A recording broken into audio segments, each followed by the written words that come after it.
Okay, so when I got back into RC car racing, I thought to myself, oh, I'll get into this and, I won't break many parts because I think I'm a pretty good driver. Like, I won't crash very much and, I won't have to wrench on this thing very much. I'll be able to drive a lot. Yeah, right. Like, it's unbelievable how much these guys wrench on their cars.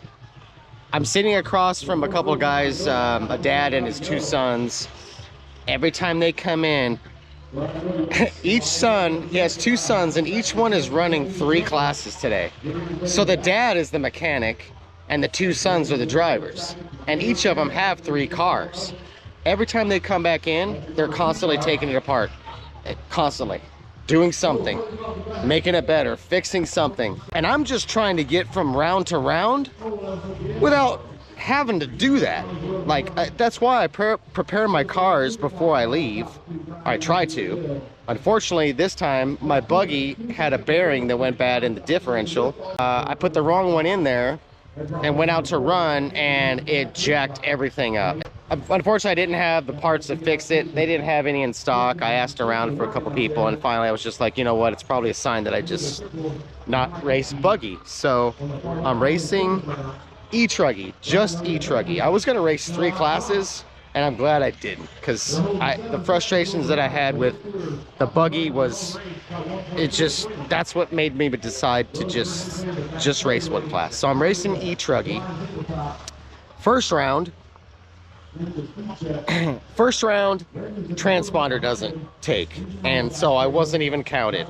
So I was like, all right, whatever, I'm just gonna race anyway. I need to get some practice on this track. I take 1 lap, and there's this one jump out there, and it's a huge gap, and it's do or die. If you nail it right, you can nail it right, and it's good, but if you don't, you're breaking shit, and that's exactly what I did.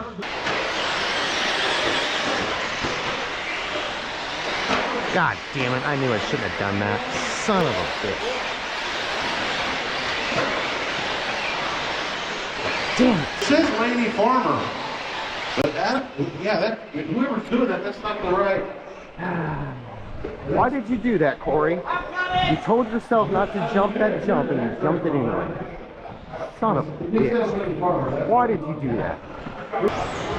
Alright, so I told myself I was not going to jump this one jump in the middle that was huge. Just, you have to hit it just right. And I just sent it on the first lap. I just sent it. Broke another A-arm.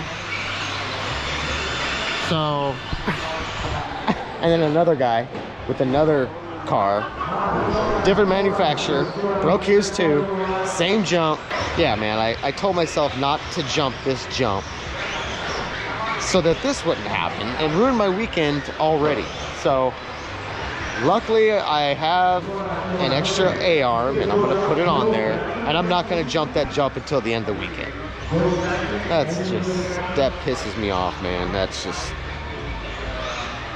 I put my hand in the cookie jar and got caught. That's what happened. It sucked. I told myself not to do it, and I did it anyway. Like, I came around the corner and I just pulled the trigger and sent it, and so anyway, it wasn't as bad as I thought. I thought I broke an A-arm, but I didn't. Just a little, the hinge pin popped out. That's all it was. Put one in there, repaired it. Round 2 came, and I finally had a good run. I was the 2nd fastest qualifier for a moment, and then I went back to 3rd, and then I went back to 5th. So I know that I have the pace to run up front in whatever class that I'm running in. Not with the pros, but so yeah. It's been quite a chore trying to keep up with the Joneses, I guess you could say. The tools and the equipment that some of these guys have is next level. Like, I've got a bunch of hand-me-down tools, been practicing on used tires, and I don't have the budget to just buy multiple sets of tires. Just to give you an idea for people that don't know about RC racing, for my truck, it's about $100 for a set of tires, and they'll last you 1 race, like 1 serious race, and then they become practice tires. So then you buy a set of race tires so that you can race again, and then they become practice tires. And it's just like, there's these guys out here have 7, 8, 9, 10 different sets of tires, and they're going out on fresh sets every time they go out. I just can't afford that. And so, and that's mostly like the fast classes, that, you know, the expert classes, right? But it still gets competitive in the sportsman classes. Like, I still see people with multiple vehicles and multiple parts and like all these tools and stuff, and it takes a lot. And if you're running multiple cars, it takes a crap load. So We got 3 real tall, not another real tall. When that 4 slot is Mike Hinkley way more battling out for that 4 5 slot. They're on the 8.531 paces. Blaine's out there in the 7. sauce on it, huh? Some sauce, yes sir. So what is that? Is it like liquid wrench? Is it really? Yeah. Okay. That's what most people use, either liquid wrench or a PB blaster. So how long do you set that on there before you go out? 15, 20 minutes. Just let it soak in a little bit. Soak in. Yeah. And it just makes it really soft and Just makes grippy. it a little softer. Gotcha. It just breaks it down just a little bit. Pretty cool. Pretty cool. Hell yeah. That's Brian Smiley, they call him. He's the guy that paints most of these guys' cars around here, the custom paint jobs, and that's what he did on mine here. My paint job is from Smiley. It's kind of like the Troy Lee designs of RC cars around here. Let me show you this observation deck up here at Thornhill. It's pretty cool.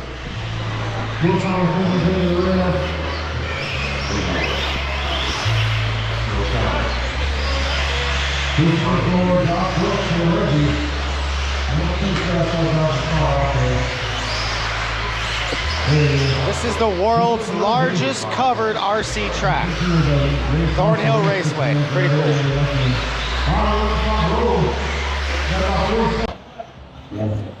Alright, so when I came to this race, I bought just one set of tires for both of my cars, and that's what I was going to use through the whole day, through the whole weekend, the whole race. And I get here and I look around and I see all these other guys out here, and they've got tons of other tires. Like, they're just swapping tires. Like, every time they go out, they're throwing new tires on, and I'm just like, you run around with the big dogs, you gotta throw the money down to get the parts you need. And so tires are one of the things that are like, it's so disposable, it's not even funny. So these things wear out pretty quick. They're good for maybe a race or two for me. And I just can't afford to do that. I feel like a newbie here, for sure. I feel like I drive pretty good. I'm learning every time I get out there. I'm learning a lot here, so I'm learning that I need to save up more money to get more tires. So what I'm running is, I bought a set of ProMotion Phantoms, fairly small pin tire, and it's gonna have to work. That's the only tire I'm running on the only car that I'm running today. And they work pretty good. I can definitely tell I have a set, these are some old Proline buckshots, and they're about not quite halfway worn down, and I went out and practiced on these, and it was okay, but when I put the brand new set on, I could definitely feel that much more traction. So tires make a huge difference in this game.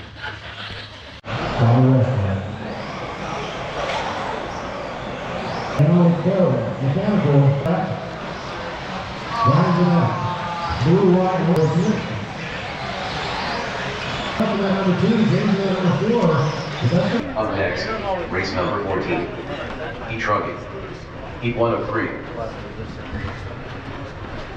2 minutes to the start of the race.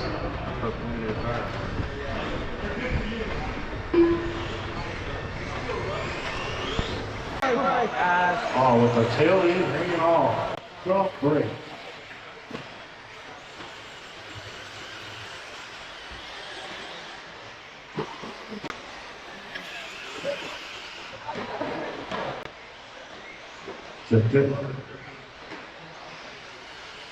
Nick City Trot, sorry, your new leader. Scott Earhart in that 2. Scott Peter in the 3. Corey Goddard in the 4. Romero Cantu in the 5. Andrew Martinez in the 6. Hutto in the 7. Willie in the 8. Jacob in the 9. With 3:20 to go. Nick on that 8.540 pace is the only one on the 8s. Turned into 42.2 on lap number 2 for the best lap so far.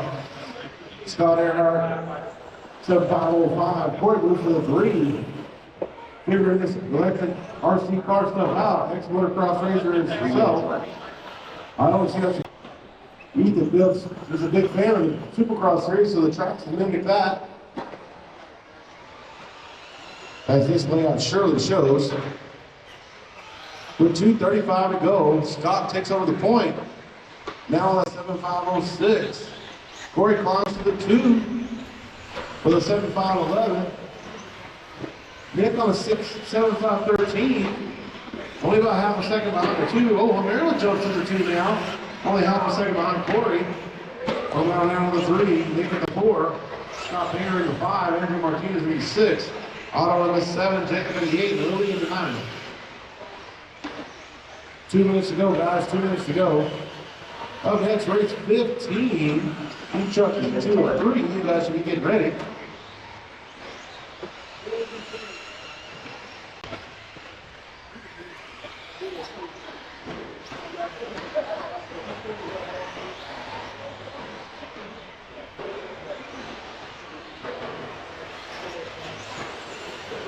Scott's got it for the moment. Homero jumps all the way to the 2 after an early climb from the bottom. Now on that 2 slot. Jumps to the point now on a 7.511. There's Homero can too. Homero on a 7.508 with a 42.5 last lap. That's a personal best for this heat. Your leader in this green truck coming over the big doubles is a green antenna. Over the triple. 30 seconds left. And through the woods. There's your leader, Homero, and Nick in that number 2 spot. Scott Mayer climbs all the way to the 3 with a 44.2 last lap. That's his personal best. 15 seconds left. 7.516 pace.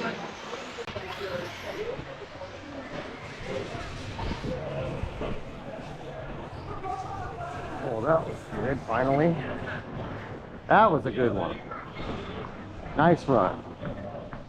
Consistent. Andrew Martinez done. One county car, guys. One county cars. Oh, trucking over here. thanks, buddy. Once it crosses, we're done. Well, that was a good one. That was a good run. All Ah, drivers are dude. finished. That is a race. Finally got a good Guys, run. work done. Yeah, The race is completed. Third? Yeah. Nice. Next, race You were number second for a 15. while, then I dropped was. down to Trucking. 5th, Heat and 2 and then 3. now you're up. And then, James like the Titus. last 3 laps, I finally got it dialed. Like I was letting off where I needed to. Like you come around this berm corner, Smiley head. and then if you just right there and like huck it, it'll pop up and land perfectly down the backside, and you can brake as you're going down that backside. That one right there that Smiley just went over. Okay, just got done with the second round of qualifying, which is actually pretty much my first time on the track, and that was a good run. Finally got a good run, solid run. The truck ran great the whole time. Didn't have any issues, and I feel like I put in pretty good laps. I was running second, a second pace, like second qualifying pace, and eventually ended up settling for third. So was running towards the top in my group in the qualifier and trucking. So I'm not running buggy anymore. So it's a lot less stressful running just this one class. Because if something breaks, then I don't have to scramble as much to get it fixed. This one class is all I'm running, and Chuggy's running good. So that was a good run. Looking forward to the next one.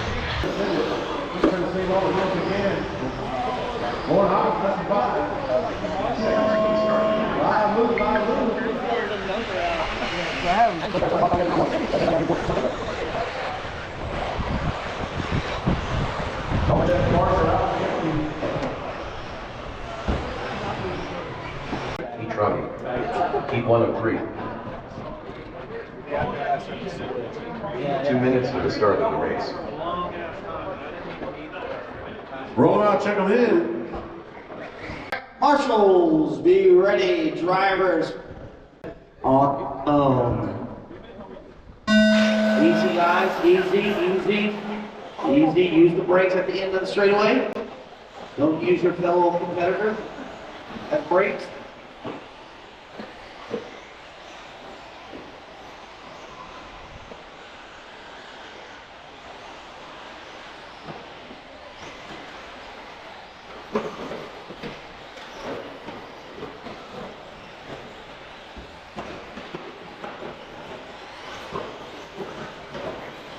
Be patient as I'm now on the tricky triple.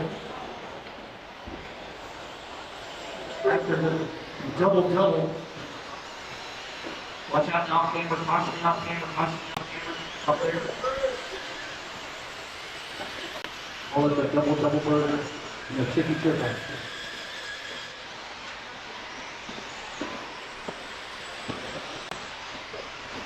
Bring it up here.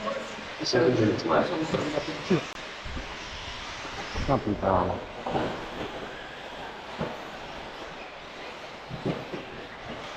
That's fine. Ah, what's up? All right, Cooper, this was all by matches in this S5, Albert, Romero, Corey, Jacob, Jonathan, Scott, Dan, Adam, What is Jason. up?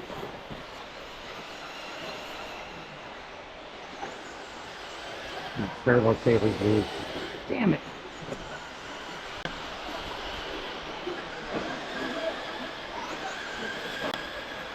Yeah, what is up? Oh my god. Go ahead, guys, just go. Dude, what is wrong with my truck? All right.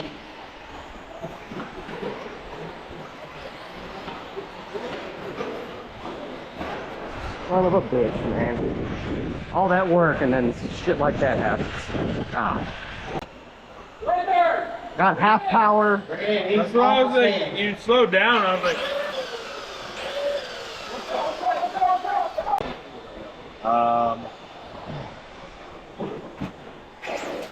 Oh. Front wheels are spinning only. oh, there's something. Hold on. So it's turning. 3 minutes left. Oh, you lost a dog bone. Ah. Oh shit, I broke it. Oh yeah, Look you at that. broke your dog bone. Romero by 24 seconds. Oh my god. Son of a bitch.